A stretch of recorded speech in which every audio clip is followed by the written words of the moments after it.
Hey guys, how are you? Yeah, Moriarty's are my dad's cousins. From Omaha, right? Omaha, yeah. We just did the World Series out there this year. Really? It was like a bucket list. Yeah. If you don't mind, yeah. I'm fucking getting baked over here. Well, or we can go side so the camera. Everything on this campus is very north-south, so you're staring into the sun. Yeah, or not shit. Staring into the sun. There's pretty much no way around it. I saw your tag. But Matt, you've been doing this for a while now. First of all, how fun is it to come to places, especially like Indiana, that has not had any tradition in football, and now it is off the charts? This is no longer a basketball school, guys. It's a football school. No, I'm just kidding. Honestly, no, it is. It's so much fun, and really, first of all, like Coach Signetti and what he's done this year is remarkable. The turnaround, and we talked about in our meeting. We're just like you watch a lot of film, and you're like are they like damn, they're pretty good. Like they're well like this is a good football team, and so what he's done in building is pretty special. And to answer your question, we love it. We love we go to Michigans and Ohio States and we go to these big schools all the time, and that's fine, but we love when we get a chance to cover stories like this and when there's a buzz and there's an energy around a program that maybe hasn't been there for a long time. So for us as like college football fans, we love being here. The team is really good. This is a big game this weekend. Nebraska's a really good team. Like this is kind of a measuring stick for both teams to kind of see what they do the rest of the season.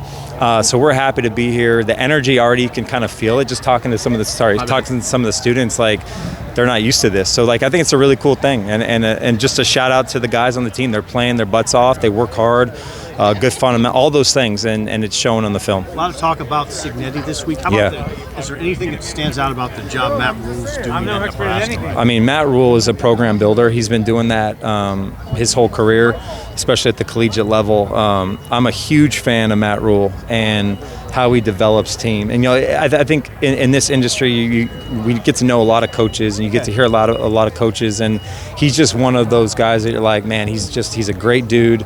He's a great coach. He gets the most out of his team. Every player's love to play for him. And it's shown up too. And like Nebraska's, I mean, talk about a storied program. Nebraska, that's one of the teams that I grew up watching, the Tommy Frazier era. Mm-hmm. And so he's bringing that back to one of the true blue bloods in our sport. And it's a heck of a football team. He's recruiting really well. They got a young quarterback there for the next couple of years who's a stud. So he's done a really good job. Hey Matt, outside of Oregon, I mean the transition for these Pac-12 teams has been a challenge. Yeah, I mean, for sure. What are your thoughts on just how some of these teams have transitioned? Kind of what's the feel back on the West Coast? Yeah, I mean, I think it's like I think Signetti. I think it's like, when do they fly in? Is it better to come in super late? I think that's what Signetti did, right? They just get off the plane, eat, go to bed, and go play. And whereas some schools will go a day early, to get accustomed to the time change. So I think that was the biggest part. I think I talked to James Franklin about that this summer. Was like, just it's new for everybody, so getting accustomed to a new schedule, whether it's East Coast coming to West or West coming to East. But it certainly showed up in kind of the wins and losses. A lot of these teams have struggled to win when they have to travel a certain amount of miles or whatever. So I think at the end of the day, like, there are no excuses. At the end of the day, you go out and you play football, and these guys are young. I remember I traveled a bunch, whether it was in the NFL or not so much in college, but the NFL, and you just go out and you play and you do your job. So, but it has taken a toll. I think you're sitting around a lot. The time change. I know with us, I tell my wife makes fun of me, but we're West Coast obviously, so we go every Thursday, and we're back on Saturdays. At least I am, and I go from Pacific to East Coast twice a week, every week for 4 months, and it really screws me up, and I can imagine playing like that, so I understand it. So it's something I think they'll just get used to as this continues to happen. What are your impressions of Curtis Rourke? What impresses you when you put on his film and watch him? Yeah, I mean, he's really good. I mean, he's had quite the journey, injuries and obviously transfers and all that kind of stuff, and now, going from kind of a runner to now just a pocket guy, which is really just shows honestly the type of talent he is, the athlete he is. He's one of those guys on film, like, he doesn't make a lot of mistakes. He can make all the throws from the pocket. Whereas you look at some of these other guys, they're a little more dynamic and all this, but they get themselves in trouble. Like, he's steady back there, and he's a big reason why they're undefeated in this position. This game, this will be a true test because Nebraska's D is really good, and really for both quarterbacks. But Nebraska's D, they're physical, they're very good on all three levels. They will get tested. So I'm actually interested to see how he handles this environment. I know they're at home, but that defense is really good. So hey Matt, they as a media corps, we're kind of struck by Dylan Raiola's maturity. Yeah. How does that show up on? Did you see it on film? It showed up last week. I mean, or 2 weeks ago when they played Rutgers. You know, they're coming off a bye, but they won 14-7. Kind of a crappy game, all defensive game. Offensively, he didn't have a great game. I think it was like 130 yards, a bad interception. But you just in those as a quarterback, I know it's like, you're not going to have great games, especially young. You're still growing. You're still developing. Like, you're still seeing things for the first time.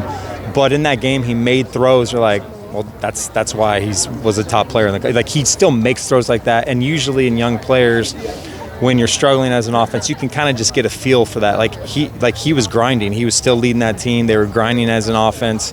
And honestly, I think it's going to be a lot of the same tomorrow. You know, I think it's going to be against Indiana's defense, who's really good. So I think that's the poise, the composure, the leadership for a young player. And again, it's bloodlines. His dad played. He was kind of built for this. You know, like he was built for that, to play football. And he's really, really talented. Like he's going to be carving up defenses here in the Big Ten for the next couple of years. So, Matt, obviously college football is built on a lot of transfer portal talk now, and there's been a lot of talk about Indiana being rebuilt on the portal. But the fact that they've done this with mostly mid-level guys, Curtis Rourke come from Ohio, Miles Cross, Surratt, all these guys come from the mid-levels, and yet they're doing what they've done. So there's a thing. They have 44 players on this team that didn't have a single star out of high school, right? And we can stars, whatever, but they didn't have a single star. So wherever they came from, they were barely getting recruited to play college ball. If you think about that, it's wild, right? And then you think all of those kids going on their path, they end up here, whether it's first year, second year, third year, and now they're playing like they were a 4-star recruit. That goes to coaching. It goes to development. It goes to a lot of these kids playing with a chip on their shoulder. And again, a lot of times you can look at the portal in a negative light and what it's done, and justifiably so. But then we do need to look at the portal in a positive light and what it's done for this program and the players and the opportunity that it's given to these kids who have found a home, who have found a coaching staff that believes in them and is getting the most out of them. And that's to me, that's just the biggest story about Indiana. Like it's a feel-good story with a really good football team too. And it's pretty wild when you look at the roster, how it's made up, and you're like, damn, like they're playing really high level, it's awesome, man. It's really cool. Is there anybody on that? You mentioned Nebraska defense, and even if it's a number, is there anybody that stands out in your mind? Any couple players that stand out, even if there's numbers? Yeah, no, I mean, it's just up front they're really physical. I mean, I think that's the strength. That's to me kind of what I'm looking at tomorrow is, you know, again, this is Indiana's toughest test for sure, in my opinion. You know, Nebraska's played Illinois as a physical game. They've had a little more tests. This one, to me, up front for Indiana's offensive line, who's been good. No one really in particular. I just think they're gonna get tested, man. And this is a true test for Indiana. And you guys probably know this. They'll probably be favored in every game moving forward outside of Ohio State. So that doesn't really answer your question, but just in general, like this is the game really for both teams because Nebraska's got Ohio State next week. Yes, right. I think we'll be at that game. Yeah, but the 2 weeks in a row. Yeah, I know.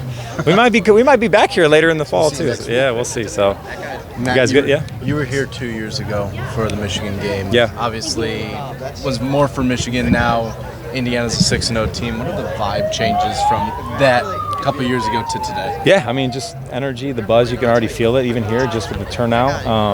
Homecoming weekend, people are excited, and I said earlier, it's just a really good team. It's a great story with a really good football team. They got a coach who is a little fiery and a little brash, and kind of like he's just created this buzz, I think, that they haven't had in a long time.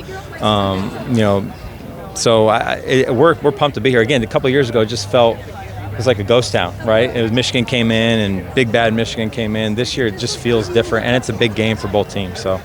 Last one, do you think an 11-1 Indiana team, if they were able to get to that mark? 100% in. The playoff? Yes. Oh, 11-1? Yeah.